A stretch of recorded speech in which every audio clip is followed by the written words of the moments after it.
He's a real Condorman, sitting in his condor pad, making all his condor plans for comic books.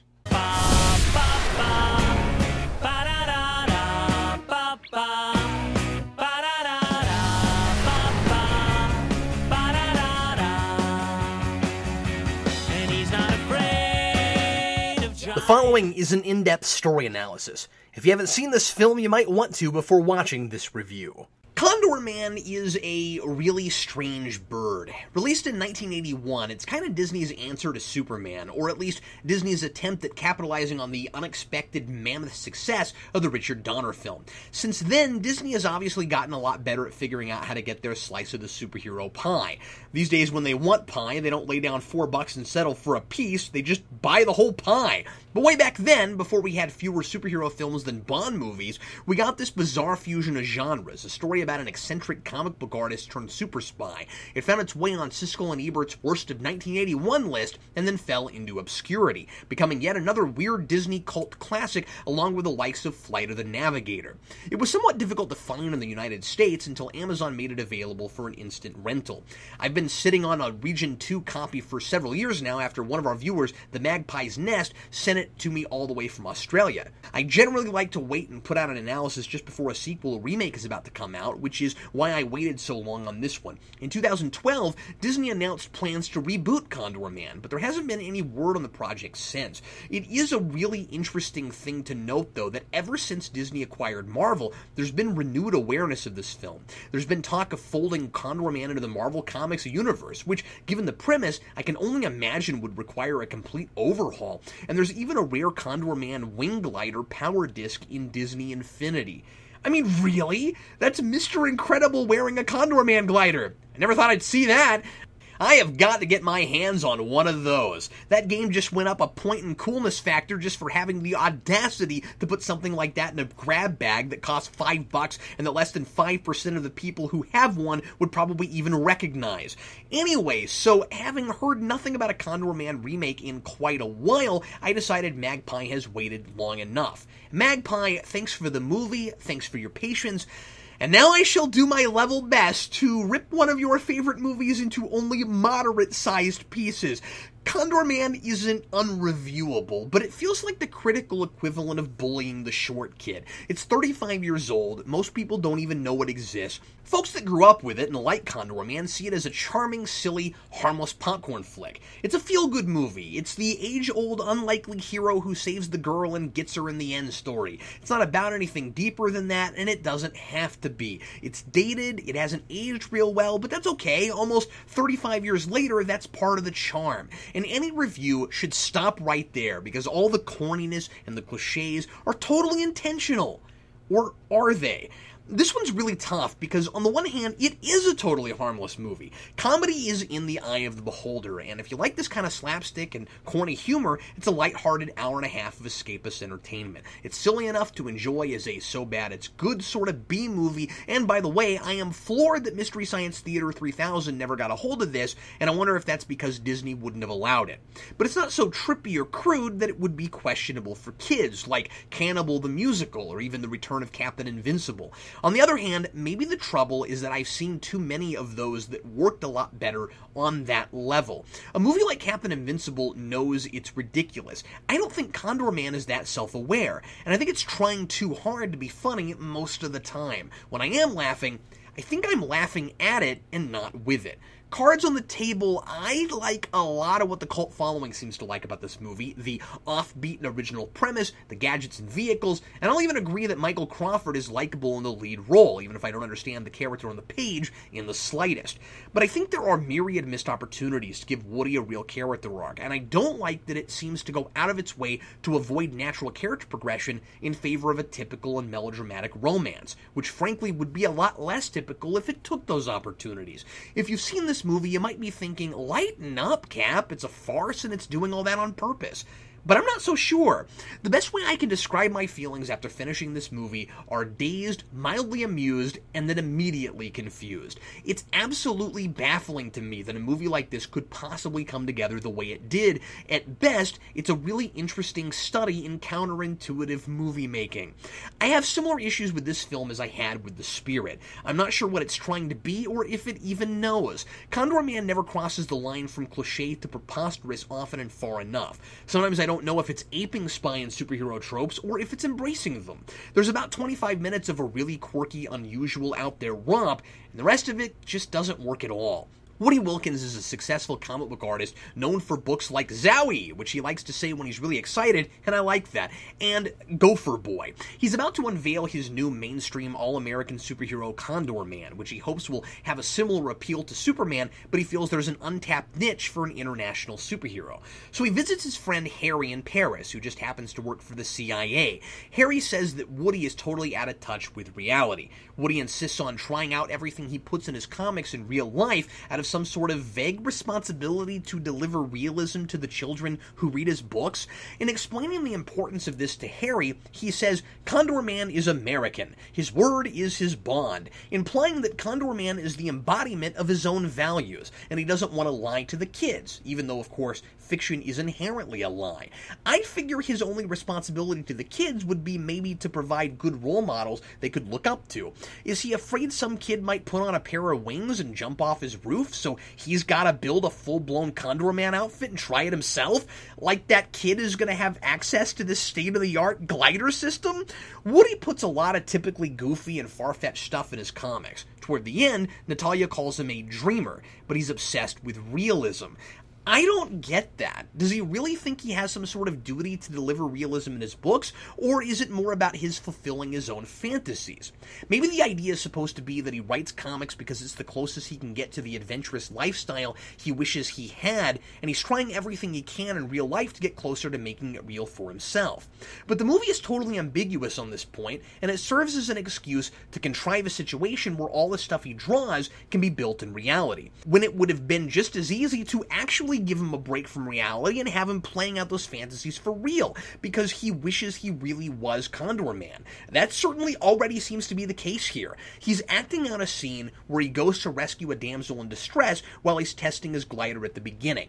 And when he's in the exact same situation he wrote for his comic, working for the CIA in Paris to rescue a beautiful woman, he gives himself the codename Condorman and really gets into his role. He's in Paris in the first place to learn about the city firsthand, because that's where he's setting his first issue, and that makes a lot of sense. I wish more writers would take the time to actually get first-hand experience about the places and professions they write about. Too bad writers Mickey Rose and Mark Sturtevant didn't take their own advice and study up a little bit about the comic book industry. More about that later. Anyway, Woody gets so swept up in the role that he lies to his contact, Natalia, saying that he's a secret agent in an attempt to impress her.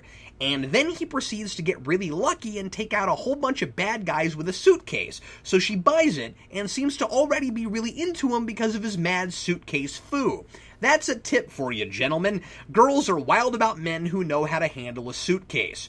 Or maybe that's men who know how to properly pack a suitcase. I don't know, I'll have to ask my wife. I'm pretty great at both. My point is, this guy is playing at being a hero in what's supposed to be the real world, and it quickly loses sight of that idea. You have a man who's totally naive and living out his own comic stories, oblivious to how the real world works and what's going on around him. Classic comedy archetype. We love gullible but idealistic dunderheads because their hearts are in the right place, and there's a part of us that wishes life were as simple and innocent as they think it is. With that, we don't need that awkward realism excuse for Woody to build a Condorman suit, or even to ask the CIA to build the rest of it.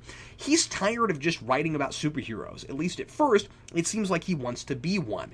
Yeah, 25 years before Kick-Ass, we've got the non-superpowered guy who says, why can't I do this for real? And there are a couple of natural places for that story to go. Either Woody gets a dose of reality, facing dire consequences for his misguided and reckless behavior, or he teaches the world a lesson about solving problems with unorthodox thinking, and that there's still a place for optimism and heroism in the world. Instead, he discovers that he's not in anything remotely reminiscent of reality. He's not in a comic book world populated by costume characters with amazing superpowers, but he is in a far-fetched spy world complete with laser guns and villains with glass eyes and eye patches. Sure, all that crazy technology didn't exist until he handed his comic books to the CIA, but every single thing he ever came up with is possible and easily built in a matter of days. We don't get a firm timetable, but the mission the CIA wants Woody for is clearly time-sensitive, as Natalia wants to defect and she's hiding out from her former boss and lover, Krakow. So, because she refuses to work with anyone but Condorman, and Woody refuses to cooperate unless he gets all his gadgetry built, the CIA puts all this stuff together in no time, and that is just absolutely astounding, right? Apparently the CIA has employed simultaneously the most talented and the least inventive engineers in history. They can make a truck that turns into a car, that turns into a water vehicle and shoots lasers out the back, and it all works perfectly with no testing whatsoever, but they needed a comic book writer to inspire them to invent this technology. I guess some people are more creative when they're on a deadline. The most head-scratching thing about the movie is how it can't stick to this flimsy trying out everything before it's in a comic idea. And as I said, you drop that and Woody is instantly more relatable. You'd think at some point somebody would look at the script before they started shooting and say, there's obviously a lot of stuff in Woody's comics he can't possibly have tested. And there's a lot of stuff he wants to test that he's already put in a comic even though he claims he has to test it first. And when Krakow goes down a list of things he's seen in Woody's comics after he's discovered who Woody really is, I can't help but be suspicious about how much of it he's really built and tried in reality. A truck that turns into a race car, a car that turns into a hovercraft, ingenious weapons, exploding rockets. Has Woody tested anything besides the Condorman suit? Which didn't work, by the way. One of the wings broke and he dropped out of the sky. But before he goes on his mission to save Natalia, he says that Condorman and Laser Lady are debuting next week. So does that mean Condorman won't fly in the comics since the wings didn't work in real life? And does anyone in Woody's comics have superpowers? What does it mean that Laser Lady is the Empress of Space, Time, and Beauty? Sure sounds like a cosmic thing you couldn't test, unless that's just a fancy title. I wonder if Gopher Boy is a real gopher, or if he has gopher-like powers, and how exactly Woody tested that. And it's really distracting, because the movie reminds me about it every 15 or 20 minutes. But the bizarre continuity gaffes don't stop there. The timeline regarding the publication of the books is absolutely nonsensical. Woody says that Condorman hasn't made his debut yet, but in a previous scene, Harry's boss, Russ, asks if he's ever heard of Condorman, because that's the codename Woody gave Natalia on their first meeting.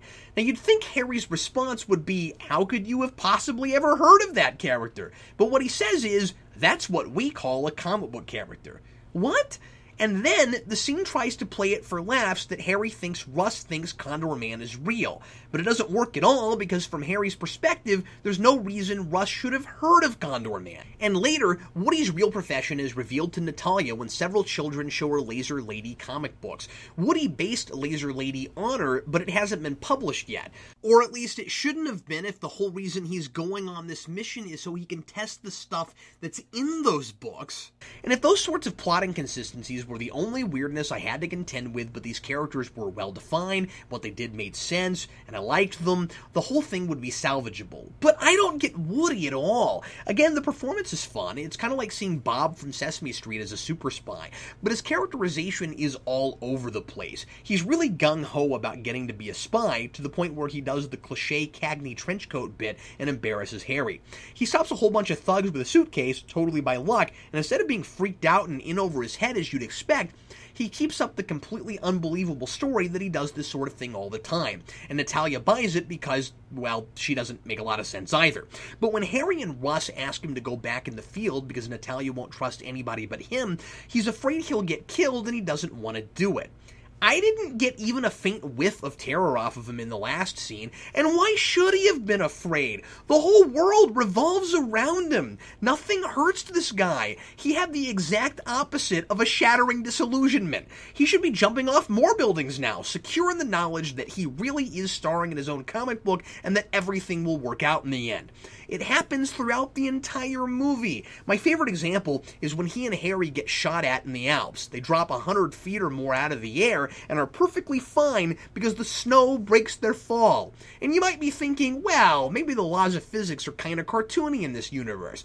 Okay, well then the bad guys have never noticed that their whole lives because they instantly accept our heroes are dead without even checking. But Woody assumes Harry must be completely fine just like he is when the coast is clear, and he never even asks if Harry broke any bones or anything. Oh, and by the way, Krakow finds them in the Alps because Harry and Woody devised this genius plan to do something based on a plot point in one of Woody's comics. Brilliant strategy, Sherlock. If the bad guy figures out who you are, which isn't hard since you keep using your real name, they'll have a blueprint to find you.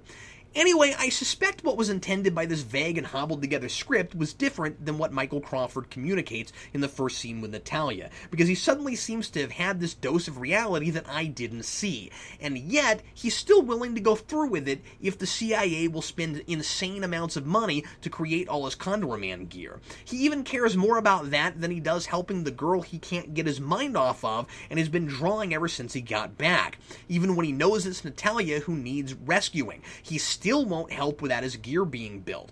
I just don't understand why that's important to him, because I don't know if he cares more about testing his ideas or playing out this fantasy. Even in a comedy, maybe especially in a comedy, I need a protagonist who doesn't seem to be a totally different person from scene to scene, because even if that character isn't especially layered or complex, I need a rot to anchor the jokes to. Without a solid context, it's hard to be funny, and that's probably why the movie relies a lot more on physical pratfalls and cheap gags than anything witty or clever.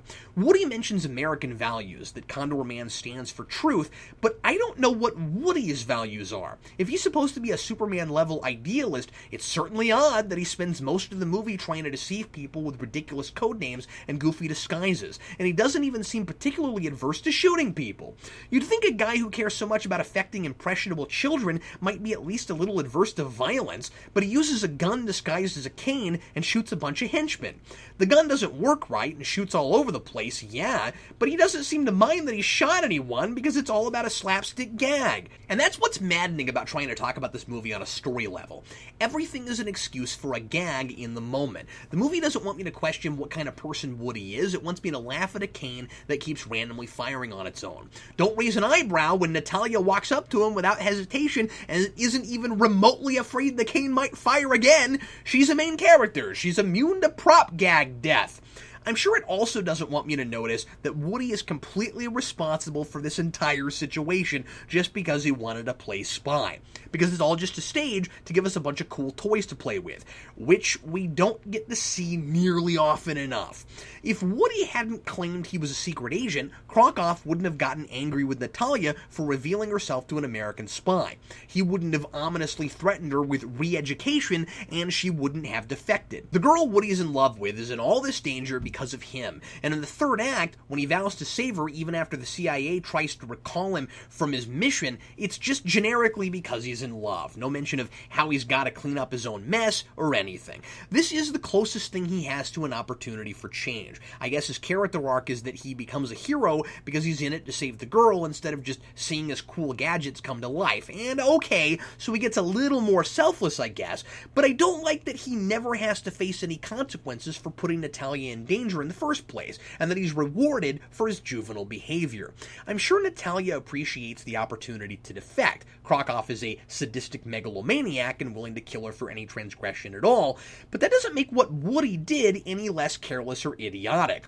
The big thing Woody has most in common with a lot of traditional superheroes is his secret identity, flimsy and hardly secret though it may be. He doesn't wear a costume, besides those obvious and conspicuous disguises, until the last 10 minutes, but he does sort of have a dual identity. He doesn't keep it for the typical reasons. He's not trying to protect his loved ones or keep himself from being found out by the bad guys, and just wants Natalia to think he's a spy because she's impressed with him. When the children in the Alps show Natalia her own pop art portrait in one of Woody's comics, her reaction is baffling. She's taken aback for a minute, and then in the very next scene, when you'd expect some sort of confrontation, she and Woody are just dancing at a party like everything is normal. And this thing has been so disjointed, I wondered if it would even come up again. Well, it does, but she's not the slightest bit upset. And I kind of appreciate that. It's refreshing to see a girl who doesn't immediately jump to conclusions because the hero has been keeping something from her. Maybe he has a perfectly understandable reason. You should at least give him the opportunity to explain himself. A lot of superhero stories use this opportunity to force a dramatic situation, making the love interest completely unreasonable in order to create some personal conflict for the protagonist, so that it looks like he's dealing with some normal life stuff instead of just Green Goblins throwing pumpkin bombs. But this girl has every reason to at least question Woody's actions, if not to be totally furious, and she totally goes with it. She has one moment of hesitation, saying, "When I parted from Krakow, I promised I would never again love a man who lived a life of deception. But now I think there is deception and deception." I love Woody's response. I don't understand. Yeah, me neither, and I suspect the actress didn't either. Is she saying that Woody had a good reason and there was no intended malice, so she's giving it a pass? Has it not even occurred to her that he put her in a super dangerous situation just to play spy? It's cool that she's not typically irrational, but I don't get this response any more than I understand instantly taking it personally. And that's because I don't know what she sees in him past originally thinking he was a brilliant spy. Maybe there's supposed to be some sort of development in their relationship where she goes from loving him for his suitcase-smashing action feature to falling for some endearing personality trait, but I can't begin to tell you where that happens or what exactly it is. Natalia is one of the most understanding love interests in the history of superhero movies. Reed Richards and Tobey Maguire's Peter Parker would drop their needy and selfish girlfriends in a hot second if they spent 5 minutes with this girl. There is no friction between her and Woody whatsoever. Of course, there's not much natural chemistry between them either. There is some forced drama between them, like in the scene where Woody comes to rescue Natalia in disguise at a party after she's recaptured by Krakow and forced into servitude. This is what passes for tension in this movie. Natalia lies to Woody and says her defection was an act the whole time, and that she did it to help Krakow lure Woody to them, thinking he was this really important secret agent. Krakow hasn't gotten over to them yet and hasn't overheard any of this, so she just as easily might have said, "Keep up your disguise and do whatever it is you have planned, I'm with you all the way."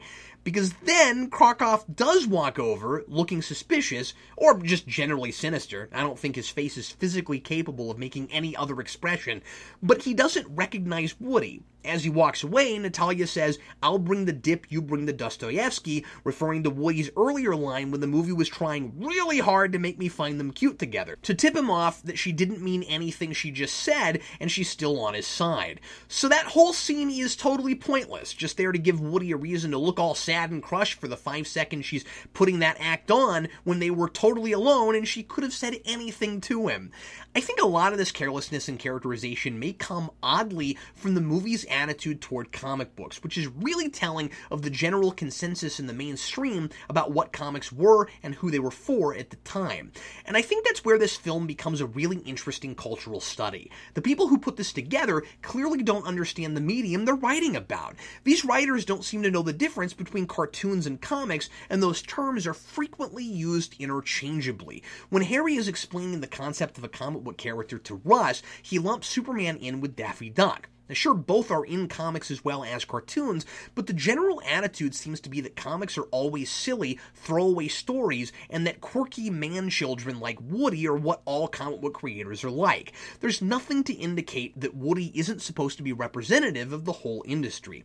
Now, a lot of comic creators are extreme and eccentric personalities. Imagine if Grant Morrison or Frank Miller tried to be real superheroes. But in the early 80s, there were a lot of envelopes being pushed. Writers like Denny O'Neil trying to tackle important social issues like drug culture in Green Arrow, Green Lantern, and Miller dealing with urban decay and street violence in Daredevil. A A lot of the public perception of comics as just a kiddie medium came from censorship by the Comics Code Authority and the effects of Frederick Wortham's comic witch hunt in the 50s, which certainly hadn't worn off yet. I imagine this movie would have been pretty insulting to creators working in the industry at the time, and I wonder if the writers of this movie just hadn't looked at a comic in 15 years to see that times, oh, they were a-changin'.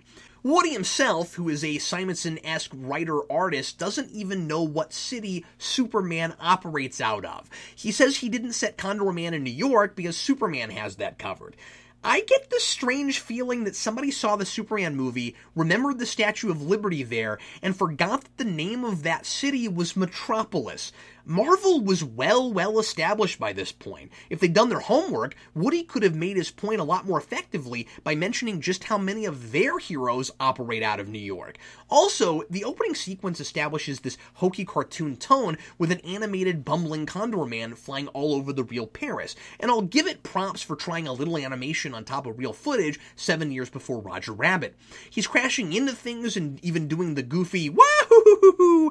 I think perhaps it's meant to brace us for the wackiness that's about to ensue, inviting us to enjoy a crazy romp and not to take it too seriously, and to prepare us for its attempt at doing a live-action comic book complete with silly comic panel transitions. Unfortunately, it doesn't earn much credibility because it doesn't know the difference between a comic and a cartoon, and because it's rarely silly enough, often enough, for me to fully accept it on those terms. These guys really should have done their homework, especially because they're writing about a guy whose primary motivation is research for his stories. At the end of the day, what is Condorman really saying? That America is awesome, and if you let people capitalize on their wild ideas unencumbered, you'll get flying suits and lasers? It's kind of interesting that Woody saves the day with stuff he came up with, not in an attempt to save the world, but to make money with comic books. Pro-capitalism and anti-communist? Can I read that far into it? And is it saying that adults don't have to grow up, that you should be in touch with your inner child, that even though it doesn't get comics, it has a nostalgia for them and it likes them? Or maybe it's not saying anything at all. I like that we get to travel all over Europe, and the movie seems to actually go to many of those places, giving it an authentic international espionage feel. There's a lot of great photography of exotic places. The action scenes are hysterical, and I'm constantly counting down the minutes until we get to the next one. It's potentially a really neat concept for a superhero origin story, and certainly there is maybe a story here and not just a setup to get the ball rolling like so many superhero origin stories are. I'll even go as far as to say this is one of those rare movies I think should be remade. I think there are a lot of missed opportunities here that could be capitalized on if somebody else took a stab at it, and it's still a pretty unique idea. It might be cool to see something closer to the real comic book business explored in a fictional narrative. Oh, and speaking of becoming a superhero, the movie ends with a standard sequel bait scene where Harry whispers to Woody the location of the next assignment the CIA wants to give him. That's the clever, ambiguous ending. I'm supposed to enjoy guessing where Woody is going after seeing him cover nearly the whole continent of Europe. I'm disappointed we didn't get a sequel called Condorman in Space, because I wouldn't have settled for anything less exotic than space. Or maybe the bottom of the ocean. Or shrunken down and sent inside the human body. I'm going to give Condorman a 1.5 out of 4. It's fascinating, a muddled and confusing premise, and a story that resorts to an uninspired romance instead of really delivering on the comedy romp it promised at the beginning. If you're not going to make these characters come alive and make any sense, stop pretending you're a real drama and just give me a lot more of this. Bye.